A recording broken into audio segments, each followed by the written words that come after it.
प्रेम से बोलिए शंकर भगवान की जय हो। दीदी बहनी एक भजन गाओ जाती बारिश तो जो अच्छा लगी तो कमेंट में जरूर बताओगे महादेव को। सावन भदौआ कबर से बदरिया रे बर से बदरिया हो। शिव का मड़ैया टूप टूप चूल हो राम। शिव का मड़ैया टूप टूप चूल हो राम। कोई रे मड़ैया में बैठे गौरा माइया अरे बैठे गौरा माइया हो। माथे काटी कौआ भी जालन हो राम।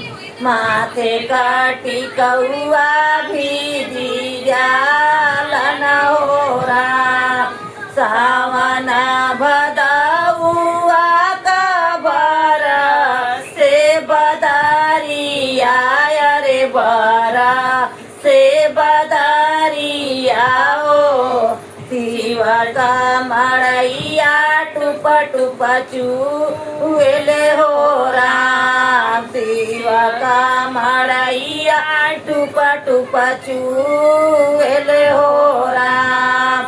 ओही रे मड़ैया में बैठे गौरा माइया रे बैठे गौरा माइया हो। नाकी का नथियावा भी जालन हो राम। कानवा का बलिया भी जालन हो राम। सावन भदौआ कबर से बदरिया रे बरा से बदरिया हो।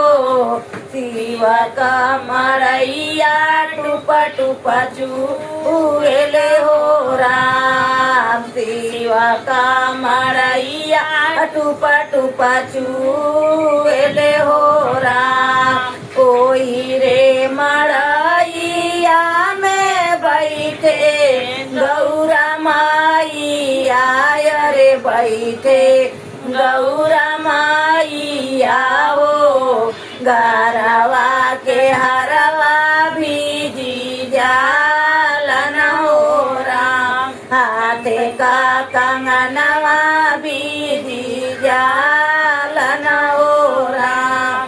सावन भदौआ कबर से बदरिया रे बरा से बदरिया हो। शिव का मड़ैया टूप टूप चूल हो राम।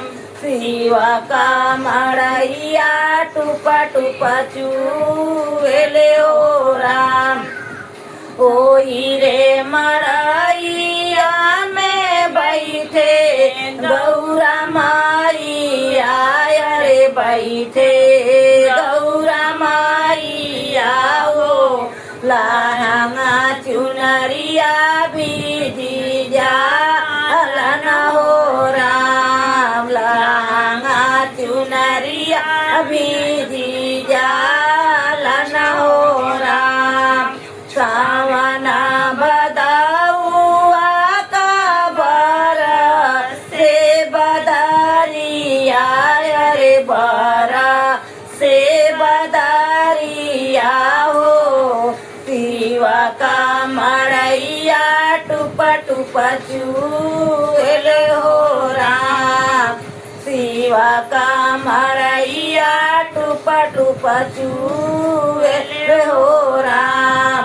ओही रे मड़ैया में बैठे गौरा माइया रे बैठे गौरा माइया हो। पाव पाय जनिया भीगी जालन हो राम। घोड़े का महावर भीगी जालन हो राम। सिंगरवा भीगी जालन हो राम। प्रेम से बोलिए आदिदेव महादेव की जय हो।